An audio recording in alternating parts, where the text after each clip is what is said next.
I'm Bella, and welcome back to the Summer Youth Employment Program's 10-minute tip video series. Today we will hear from Kenny and Anna on communicating with confidence. Let's hear what they have to say. Hi, my name is Kenny Hirsch. And I'm Anna Elias Perez. Today we're going to talk to you a little bit about communicating with confidence. Now there's some things that you're going to hear no matter who you talk to about this. Things like, your posture and making eye contact, when you're not in that time of COVID, handshakes. But we also want to kind of dig a little deeper into what your body language is saying. So Anna, what are some things that to you would say, oh, this person just doesn't have any confidence?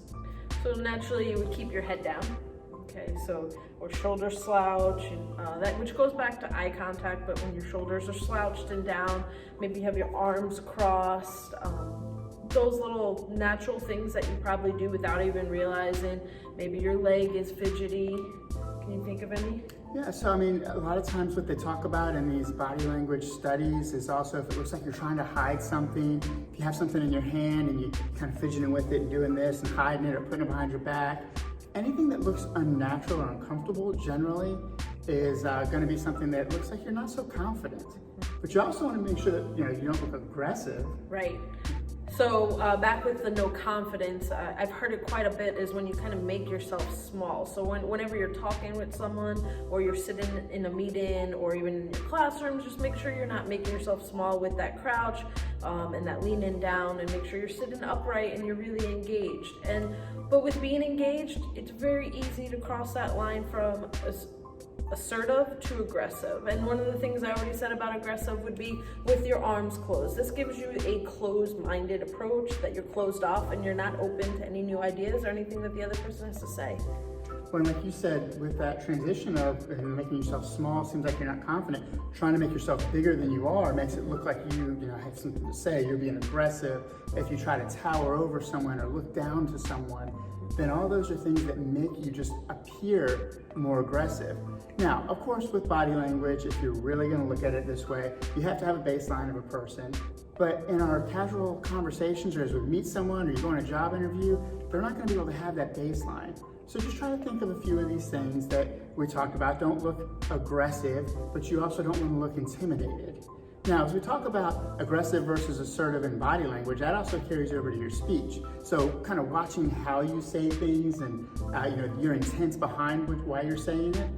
And that kind of leads into something that you talk about a lot. And then you want to touch on MRI? Yeah, so MRI is most respectful interpretation. And this is key to any communication you're going to have with anyone. And it's just giving the benefit of the doubt. So when you're asked a question or someone says something you don't really agree with, or you're kind of taken back with, practice that most respectful interpretation. Give them the benefit of the doubt and assume their best interest in that conversation. What you're hoping is that the other person is also doing the same thing. And if you're trying to make sure that you're not looking too aggressive, but you are confident, people generally are going to be more likely to give you the benefit of the doubt there. And here's some other things to keep in mind as you're talking about communicating with confidence. You don't want to use filler words all over the place. So Anna, what are some examples of fillers? Yeah, see, now I used to work in the school system and I ran a news show at the elementary school I worked at, and one of the things that I would work with the kids on is not saying the word like. You'll hear a sentence, and he was like saying this, and then like we could do that, and if we weren't on a live news show, every time they said like, I would and I'd make them start their sentence over again. And it got them out of the habit of those filler words. Now, we all have them. You're probably never going to break it totally. I have some, and I train for a profession. Same. So, there's going to be those things that you do say. You can't let it get to you. Just try to be aware of them. Hear what you're saying. Ask somebody, do I have any filler words? And then that way you can at least improve a little more. Absolutely. And if you can record yourself, so if it's an interview that you're preparing for, you can Google and look up generic interview questions and automatically learn your filler words by simply recording, or have a conversation with somebody and ask them what your filler words are. Something else with speech that comes up a lot, and I just said and I do this for a profession, it happens, is using slang.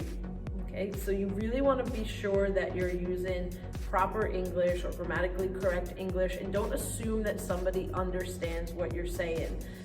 I'm trying to think of current slang. Everyone knows LOL now, but in a professional setting, would you want to say, oh, that's so LOL? Probably not. Is there one that you can No, think well, of? I can think of something that right now is kind of one of those taboo things that we've talked about is that Anna actually had explained to me the whole concept of caring and not being able to use that name in scenarios for our trainings.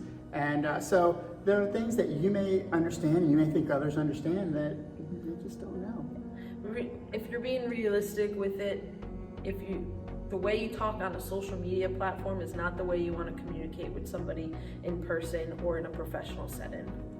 Something else with speech that you might want to keep in mind is if you're one of those people who like to finish somebody else's sentences, that can be very annoying to somebody. It also may come across as either you're nervous and that's your way that you can overcome that nervousness, or that you're overconfident and maybe arrogant and I already know what you're going to say and I'm just going to finish it for you. Exactly. So you want to make sure that you're not falling into that trap. Now, as we talked about speech, I guess we should talk about the other side of that and talk about active listening. You want to? So there's two parts of a conversation: your speech and your listening. And honestly, listening is the most important. You want to be an active listener, and simply this is listening to understand and not respond. It's very common for people to hear the first few words of a sentence or a conversation and immediately be thinking of a response. That's actually how our brain works. It's intentional, but you want to rewire your brain. You want to be actively listening. Someone shared with me this quote in a training, and I think it's phenomenal, and I share it as much as I can. Listen to be interested and not interested. So make sure you're hearing what they say.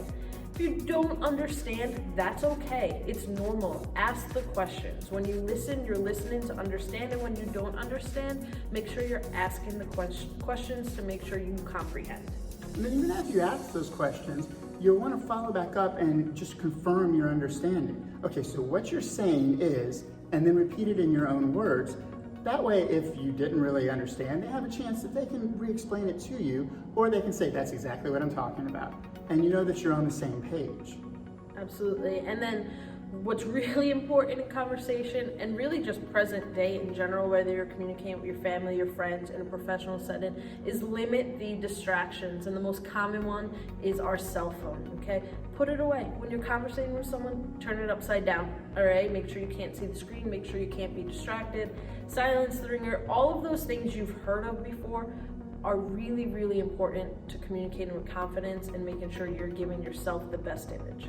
A lot of this isn't like rocket scientists, it's the type of stuff that we go, oh, I've got to study this really hard. It's all pretty much common sense. It's just a matter of applying it, and sometimes you just need to hear it from another source.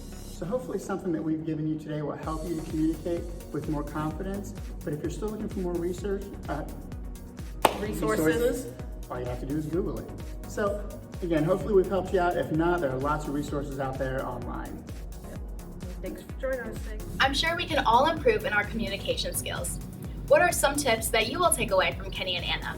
If you have any questions about communication, feel free to contact the SYEP staff at syep@bbgov.com. As always, take our quick quiz below for the chance to win some free swag. We'll see you next week as we talk about starting your own business.